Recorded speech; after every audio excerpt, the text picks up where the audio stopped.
Halo semuanya, pernah nggak sih ngerasa kayak, aduh, kok software ini mahal banget ya? Nah, di sini kita bakal ngobrolin gimana caranya kita bisa lepas dari jeratan itu dan bener-bener pegang kendali lagi atas perangkat digital kita. Coba deh, jujur sama diri sendiri. Capek nggak sih? Bayar langganan terus-terusan, bulan demi bulan, tahun demi tahun, cuma buat pakai aplikasi dasar di komputer?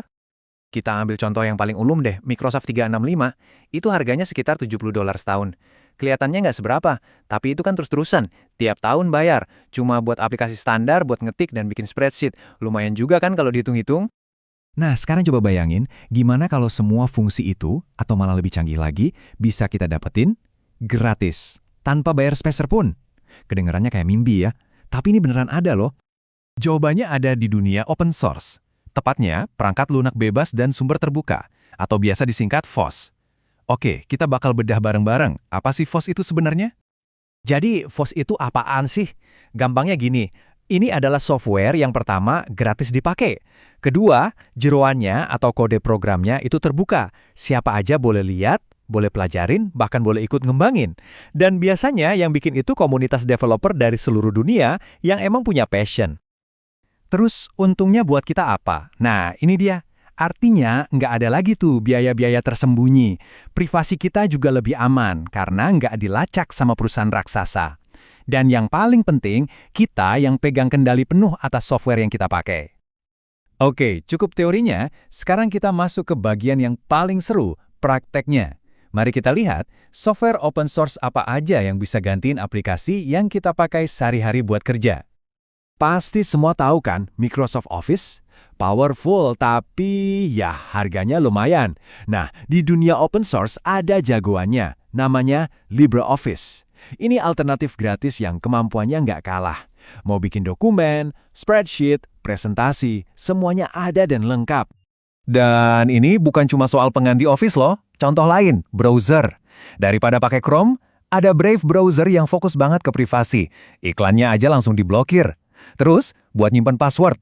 Daripada bayar buat One Password, ada Bitwarden. Sama amannya, sama bagusnya, tapi gratis dan open source.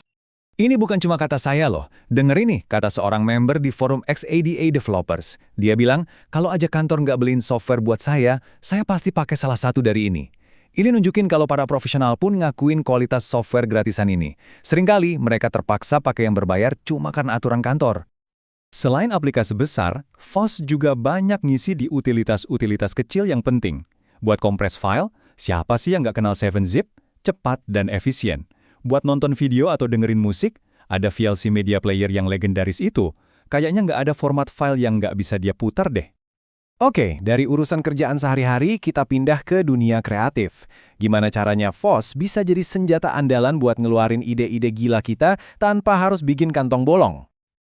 Kalau ngomongin industri kreatif, pasti langsung kepikiran Adobe Creative Cloud. Keren, tapi langganannya, ampun deh mahalnya. Tapi tenang, komunitas open source nggak tinggal diam. Mereka udah bikin alternatif-alternatif yang luar biasa buat para seniman dan desainer. Butuh yang kayak Photoshop, ada GIMP buat semua urusan edit foto. Butuh yang setara Illustrator buat gambar vektor, jawabannya Inkscape. Dan buat urusan 3D dan animasi, ada Blender. Nah, Blender ini bukan cuma alternatif loh, ini software kelas dunia yang beneran dipakai di industri film profesional.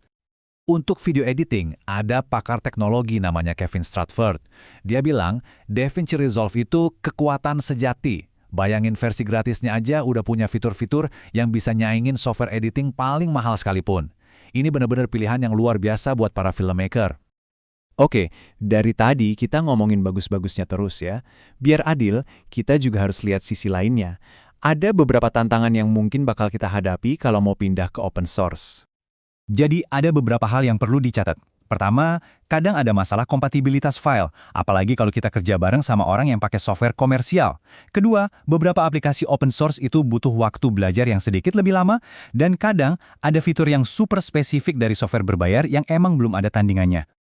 Ini bukan cuma teori, ada pengguna asli namanya Robert di forum XDA yang curhat soal ini. Dia bilang, bolak-balik buka file Word atau Excel antara Microsoft Office dan LibreOffice itu bisa bikin formatnya berantakan. Nah, ini penting banget buat dipertimbangkan kalau kerjaan kita sering banget tuker-tukeran dokumen sama orang lain. Nah, setelah kita lihat sisi baik dan tantangannya, jadi gimana dong kesimpulannya buat kita? Intinya sih satu, kebebasan. Perangkat lunak open source itu ngasih kita kekuatan buat milih. Milih alat yang paling pas buat kita tanpa harus terikat sama satu ekosistem yang mahal dan tertutup. Ini soal kita ngambil alih lagi kendali atas dunia digital kita sendiri. Jadi, saya mau ninggalin satu pertanyaan buat teman-teman. Dengan kebebasan baru ini, kebebasan buat milih alat sendiri, buat berkarya tanpa dibatasin sama biaya, kira-kira apa yang bakal kamu ciptakan? Kemungkinannya sekarang benar-benar nggak terbatas.